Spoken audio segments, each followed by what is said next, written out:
Morning, I'm Dr. Ceri Jones. I'm an occupational psychologist and a clinical psychology lecturer at the University of Leicester. My expertise, I suppose, is in staff wellbeing, and also I'm interested in the impact on organisational outcomes. And as Stuart said, Noelle and I have done a lot of work in the police and within the NHS around peer support. Will I hand over to Noelle to introduce herself? Thanks, Ceri. I'm Noelle Robertson. I'm Professor of Clinical Psychology at the University of Leicester. Like Ceri, I've worked for a very long time as a clinical psychologist in the NHS, particularly working with staff who have been struggling within systems, and with Ceri we have indeed been working with the police in order to build resilience with a particular focus on using peer-to-peer support. Back to you, Ceri. Thank you. Could I have the next slide, please? Okay, so we're going to talk about, do a bit of background to peer support and introduce some of the principles that this is built upon.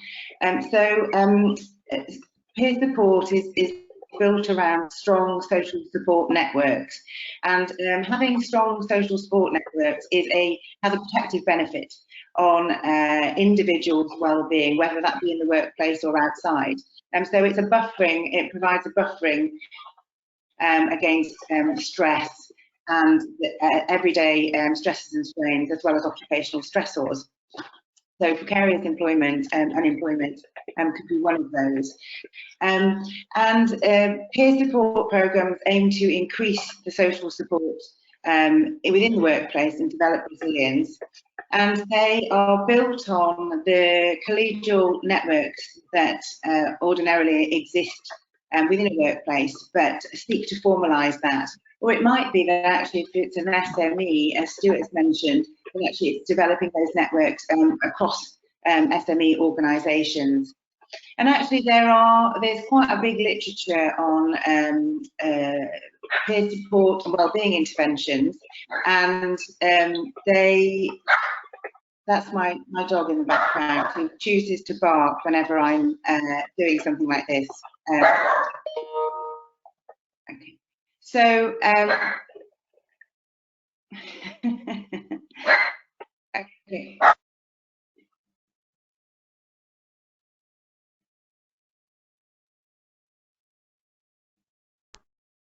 Sorry.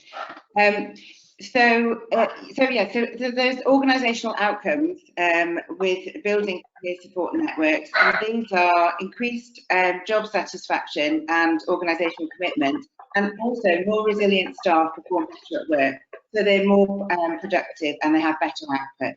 Next slide, please.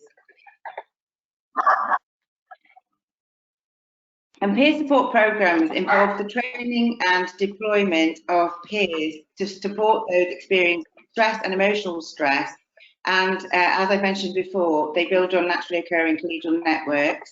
And the reason it works so well is because peers speak the same language. So they've had the same experiences, and they've got this shared lived experience that they can draw upon when they're supporting others.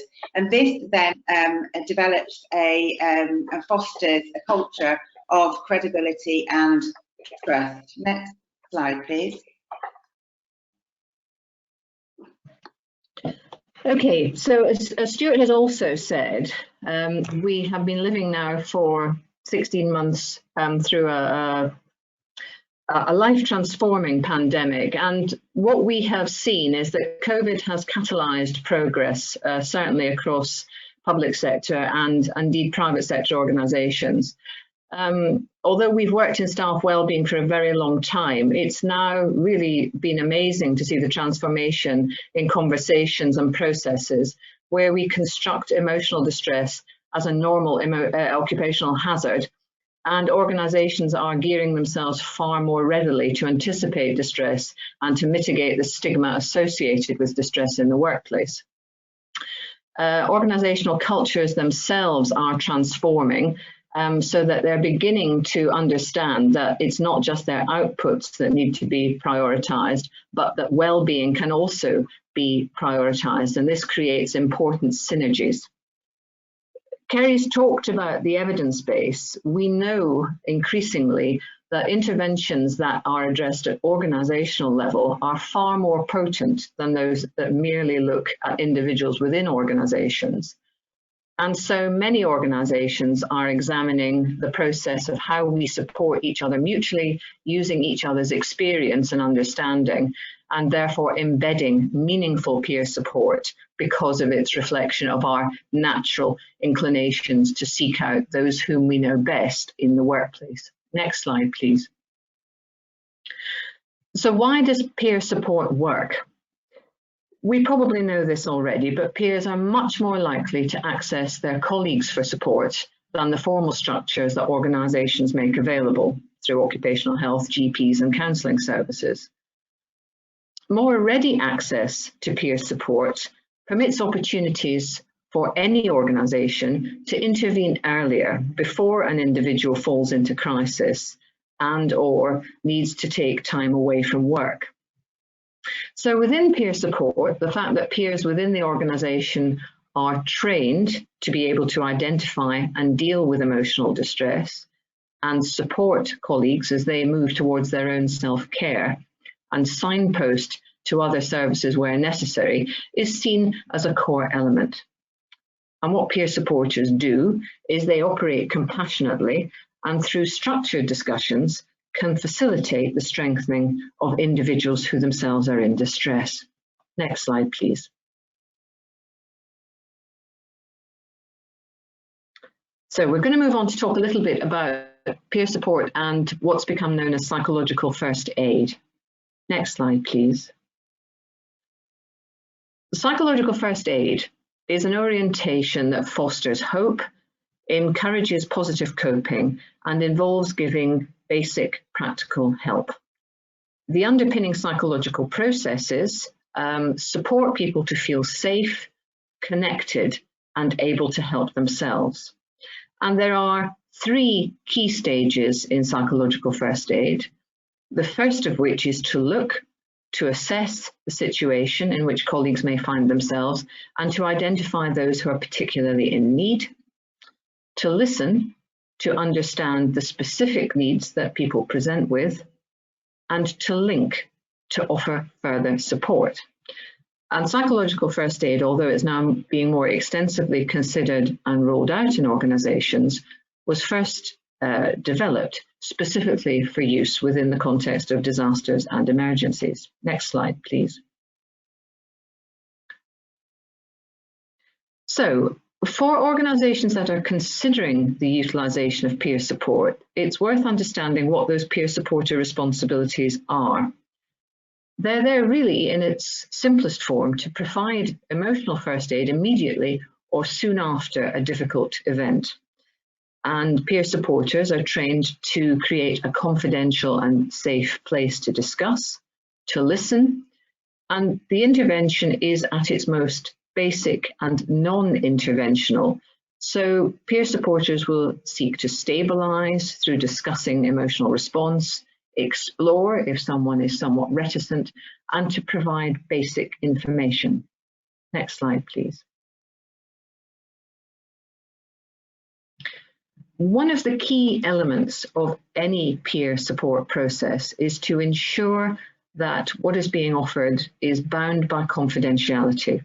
It's one of the main components of any programme, because a key foundation of any process in which people feel vulnerable is to ensure that they trust the process and trust the people operating within that process. This allows any of us who seek out peer support to open up and feel supported, and is likely to foster longer term engagement with a peer support process. So if others ask about the intervention, peer supporters are trained to disclose that an intervention occurred, but there are no details offered, and it's up to any individual who has sought peer support to share their own story. Clearly, as in any area where there has to be an assessment of risk, there may be a need to break confidentiality. However, the urges to break confidentiality, we train with peer supporters so that there is containment. The only point really at which confidentiality is breached is if there is significant risk of harm to self or others. Next slide, please. So within a basic intervention, the process of stabilization, to contact an individual and offer support, to assess the situation and remove the individual if necessary, the provision of a safe, comfortable and confidential environment in which to meet. So that's, I mean, the NHS, particularly in the early stages of COVID, had wobble rooms set up. Well, welfare being a priority, so these spaces offer food, drink, rest, tissues as needed. The peer supporter will establish a warm welcome, tell you who they are, explain what a peer supporter does, put round the boundaries of what the peer supporter can offer and do to help, what the purpose of a programme might be, and explain very explicitly the issues around confidentiality. To check immediate needs, you would simply ask, what would make it easier for you right now? And checking comfort and ability to continue with that preliminary discussion. Next slide, please. Exploration. The peer supporter is trained really for facilitation, to enable the staff member who's opted for peer support to tell their story. There is no forcing of issues. There is no encouragement to share graphic detail. It's done at a pace that suits the person who's talking, and really it's just a facilitative engagement to help the sharing of facts. So you can tell me what happened. What was the sort of experience that made you contact me? You're interested in exploring cognitive reactions. So you might ask questions about what is concerning somebody most at that particular time, what they're thinking about the events or the context that they've been experiencing. And there'll be an exploration of the emotional response, recognizing that there might be strong emotional feelings, to normalize the intensity of emotions, particularly if there's been an abnormal or particularly stressful event that's been encountered. Next slide, please. In particular, over the years that we've been working in this area, particularly in organisations where coping is prioritised, we have learned that normalisation is particularly important, because often people can be fearful not just of what they've experienced, but the intensity of the emotions that they've had in reaction to that, in which they may not feel themselves. So peer supporters are trained to normalise and discuss common reactions that affect mind, body, behaviour and emotions, particularly focusing on what people have been experiencing since an incident or event, the level and kind of distress that's being experienced, and whether or not they felt this way before. Next slide, please. And direction towards effective coping, accessing support, so establishing where support may be accessed through family, friends, further professional intervention, line managers. Helping people who feel overwhelmed refocus, using goal-oriented strategies to break large tasks into smaller ones and tackling the smaller tasks first. Also encouraging people to focus on positive activities and scheduling that in. Things that bring you joy, spending time with friends, families, pets, exercise, reading, distraction through watching a film. Next slide, please. The other thing that peer supporters are trained to do is identify symptom severity and work with the person to whom they're talking to establish the severity of symptoms, be they mild, so that someone might find what they're experiencing to be tolerable and manageable, and they have effective coping strategies, all the way up to severe, in which daily life is being markedly interfered with, that the coping strategies they're utilising don't appear to be working for them, at that point, it becomes important to think about signposting on. Next slide, please. And finally, before I go back to Ceri, then signposting onwards. Signposting is simply the process by which you inform the person who you're talking with about where they can get more information, support, and resources. It's useful then to have a list of resources that you have readily to hand. And these can be across the holistic spectrum to do with mental and physical health as well as general well-being. So they can be links to employer websites, web chats, telephone helplines, social media contacts, apps, and face-to-face services, including support groups that offer further learning opportunities. Thank you. Back to Ceri. Okay, thanks, Noelle. I'm going to talk a little bit about the signs and stress or distress that you might want to look out for in colleagues as a peer supporter. Next slide, please. So, as humans, we have a physiological response to stress, and this was our way of surviving way back when we had to run away from predators. But we still have those primitive responses now when we feel under threat. And there can be a number of responses as a result of this physiological activation of the autonomic nervous system. So emotional reactions are around, so these are the kind of emotions that they might display: fear and anxiety, feeling vulnerable and helpless, demotivated at work, feeling guilty, anger or frustration, or sadness. So these can be in response to an acute event that happens. So it might be something in the workplace or at home, for example, a death of a loved one, or something within the workplace. So there are a number of emotional reactions that can take place. Next slide, please.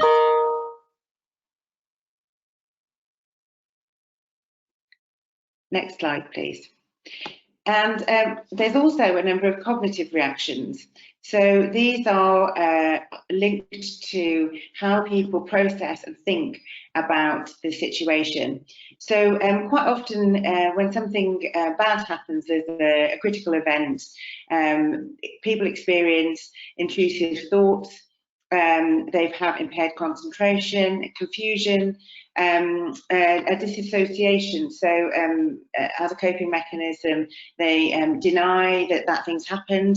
Hypervigilance, being on high alert, or impaired memory. Next slide, please.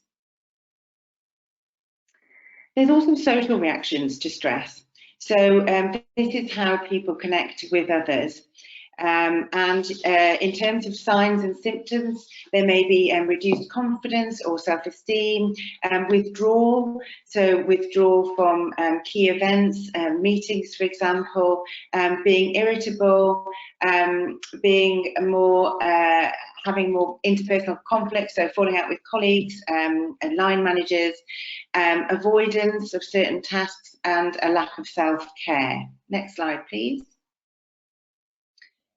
And in terms of physical reaction, these could be somatic complaints, so increased heart rate, sweating, palpitations, muscle tension. We tend to hold a lot of stress in our shoulders, gastrointestinal symptoms, so bad stomach, hyperarousal, headaches, changes in eating habits. So maybe eating less or eating more. I'm an emotional eater, so if I'm eating lots of chocolate, you know that I'm probably quite stressed. Headaches, reduced energy, and trouble sleeping. Next slide, please. Okay, so in this section, I'm going to talk to you about some of the concepts and things that underpin a positive work environment and a positive culture around supportive peers. So I'm going to talk a little bit about kindness and compassion in the workplace, and the contrary to that, which is negative work behaviours.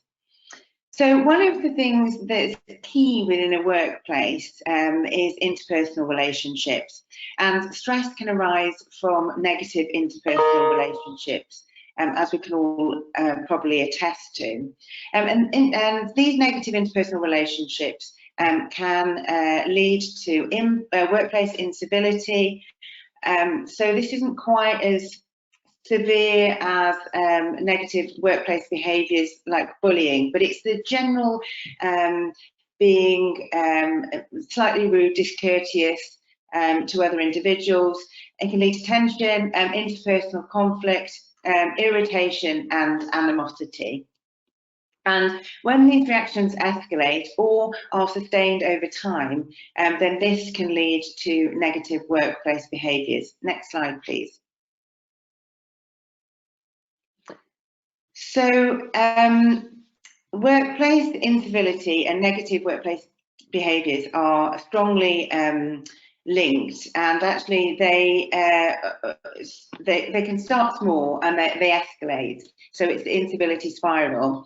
And civility is when we're polite and courteous to others, we disagree with respect. We feel psychologically safe to speak up in meetings and actually have a voice. And when you've got civility in the workplace, this allows others to do the same. And workplace incivility is this low intensity deviant behaviour with ambiguous intent to harm the target. So it's not quite clear why this general incivility and rudeness is taking place. But it's a general sort of lack of regard for others. And as I've already mentioned, there's the incivility spiral. So it gets worse over time and it escalates. And this leads to negative workplace behaviours. So these are behaviours which breach societal standards for acceptable behaviour. And there's a negative intent there. So they either intend to harm other colleagues, line managers, or the organisation. Next slide, please. So actually, from an organisational perspective, it's really important to tackle these behaviours early, because actually what you end up with is this prevailing culture that tolerates poor workplace behaviours, and as a result, your productivity can actually go down. And as you can see here, this is the incivility spiral. So these tend to escalate over time. So it's that sort of age-old saying, an eye for an eye makes the whole world blind. So it's really negative. There's real negative consequences for your organisation. Next slide, please. And here we have some examples of negative behaviours and how these can escalate. So they go from rude comments to yelling and loud voices, and then to overtly aggressive behaviours. And you can see here, so again, crude jokes and profanity, discriminatory comments, and then can escalate to harassment. So there's a real impact there for others and your organisation. Next slide, please. And here are some tips for creating civility and positive relationships in the workplace. So it's really important before acting to think about the impact on others. I mean, there is a dialogue at the moment, a kind of cultural narrative around privilege. So think about how this might impact others in your organisation, particularly if they're from a minority group, for example. And try to create an inclusive work environment. So this is where you recognise and respect individual difference. And actually there is a lot of research out there looking at psychological safety. So those that are able to speak up, are much more productive. So you've got to allow this difference, and actually what it means is you'll get a much more creative workplace. Self-monitor, monitor your behaviour, check that your verbal and body language is appropriate and you're actively listening. And make sure you understand your own triggers and hot buttons and those of others, so to create that self-awareness. And take responsibility and practice self-restraint. Adopt a positive, solution-focused approach in resolving conflict, and address conflict early, and rely on the facts rather than hearsay, because it's very easy to take people's gossip as fact. And also consider other people's needs, and realise that we can be subjected to having one worldview. So there is other views that are also acceptable. And actually, it might seem like a huge problem at the moment, but actually this is part of a bigger picture, so be realistic. And model the behaviour that you want to see in others, and build those bridges across colleagues. Next slide, please.